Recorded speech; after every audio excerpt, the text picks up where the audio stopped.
OK, la série Canadien Lightning, en chiffres et en lettres, pam, pam, pam, pam, Nicolas Cloutier. Comment ça va, Nico? Ça va bien, toi? Fantastique.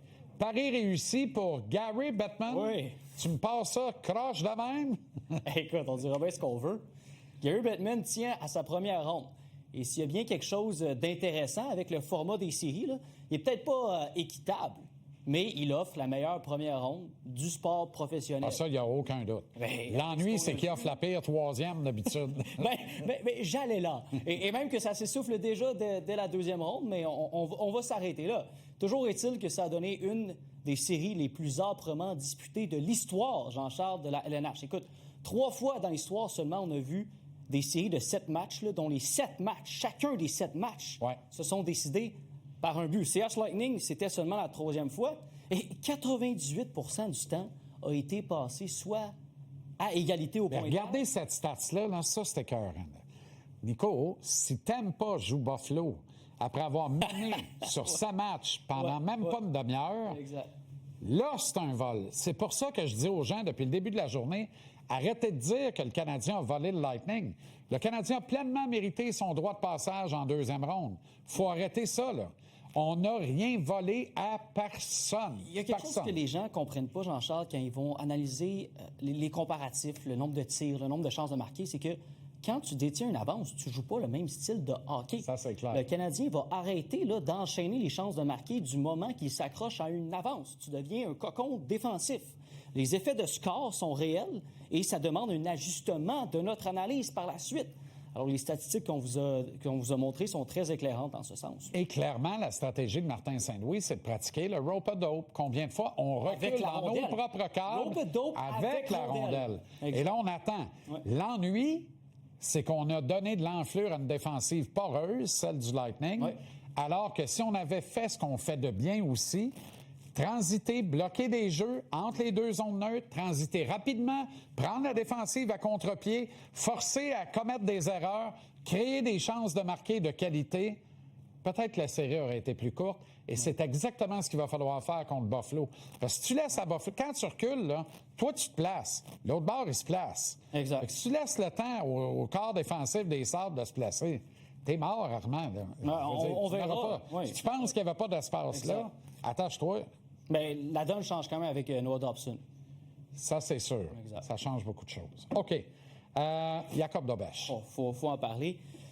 Il y a quelque chose qui est peut-être passé un peu inaperçu cette saison dans le cas de Jacob Dobèche. Jacob Dobèche a apporté un petit changement à son gant. C'est le glove break qu'on appelle l'angle de fermeture. Donc, il l'a ajusté.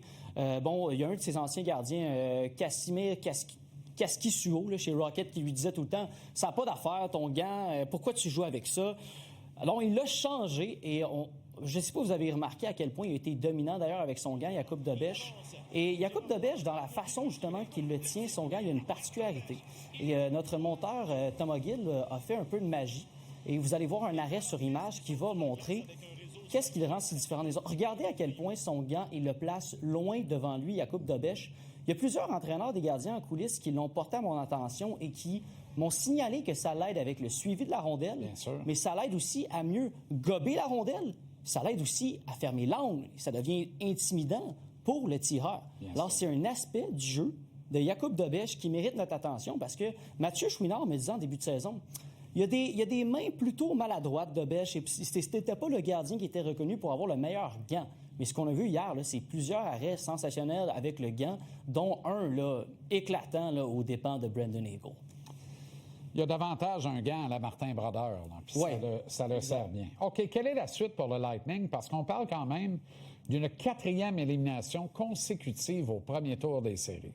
Écoute, Jean-Charles, Nikita Mais tu sais, pour tout ce qu'on a dit en début de chronique, là, j'en prends et j'en laisse avec les éliminations au premier tour. Oui. Parce que c'est souvent des duels dignes de finale d'association. Oui, à cause du format qu'on connaît. Toujours est-il que Nikita Kucherov, Jean-Charles, c'est 0 but, 0 aide, 0 point, en 7 matchs numéro 7 en carrière. C'est fou, il a miné son équipe avec un non-verbal absolument désastreux. Alors, quand tu es dans le siège de Julien Brisebois, il t'a vraiment pas beaucoup d'actifs à monnayer. Pas de choix de première ronde en 2026-2027. Pas vraiment d'espoir qui s'en viennent pour améliorer ton équipe. des défenseurs vieillissants avec Edman à 35 ans, McDonough à 36 ans, et Kucherov qui s'apprête à être libre comme l'air, bien, t'en viens à la question.